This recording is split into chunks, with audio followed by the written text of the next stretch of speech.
Hi! I thought I'm gonna share this moment with you guys. I'm out and trying to collect some herbs, and I just found some St. John's worts, which is the main objective today, to collect for the winter month. So here you can see them, and they look like this. And one good tip to know if you're unsure is to take flowers or flower pods and squeeze them between your fingers. These are yellow flowers, but they leave a red, wine red residue on your fingers. You can also use it in hirkum pirkum, I think it's called. You make a spirit and you put this in like a seasoning.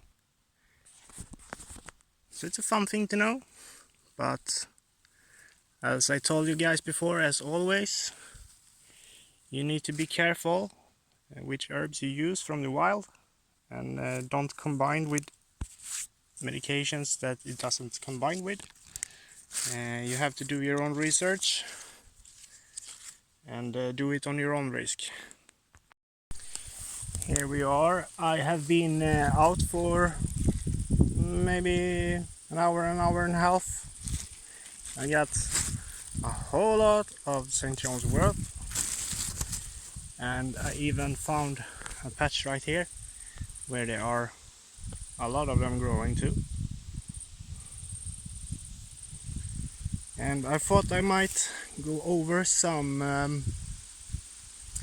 etiquette that you should follow when you're out and gathering herbs or edible foods or anything in nature. You do not ever collect every single flower you find. You always leave some here and some there for a couple of reasons. Either other persons going to collect them, and you are not the only person in the world that needs them, and also they have to reseed so you can find them again next year. Then if we all do this, we will keep nature going. Here you can see St. John's wort. There are a couple of patches over here.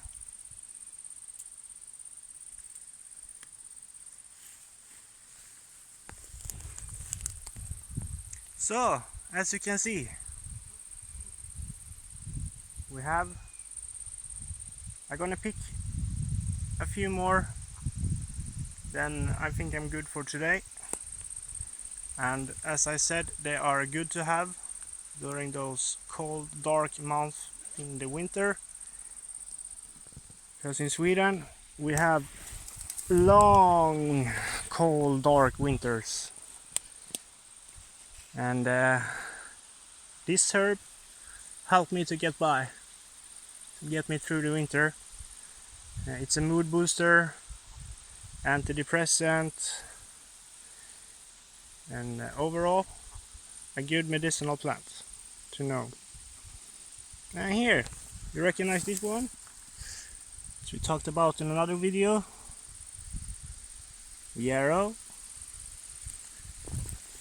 You use the leaves and flowers for mosquitoes. And also I can tell you this one. If you do not have any mosquito repellent on you, you can always put the flowers behind your ear. It will make you look cute, handsome, and it will keep the mosquitoes away from your face as well. Alright then, we are back home, and this is what I got today. This is the day's haul. And I thought I might show you guys a couple of ways you can dry these herbs. You could take it as is, as this, and use this branch. And up here I have a string, and I just put the twig over and hang it as so. And then we're gonna fill the whole row. As I was doing that, I found sometimes they grow pretty much single stalk, and the way you make them, take a bundle of 8 to 10 maybe, like this, and I tied a string on it, and you just tie the string up here like that. Like that. Now you can see it's tied with a string, and it will hang and dry there. Nothing complicated. And I will continue doing all of this all the way out. We are done. We got 5 bundles of single stem St. John's wort, and we got all this way with St. John's wort. And this is the 2 options you can dry, and you can also put them in a dehydrator and until dry. And the most potent part is the flowers, and the flower buds, the seed buds, are the most potent, but you can use the whole plant. So in here I probably would have enough to get through the winter. Maybe I get some more. Don't forget to comment, like and subscribe, and turn on notifications, and we will be posting once a week. We'll see you on next time. Bye.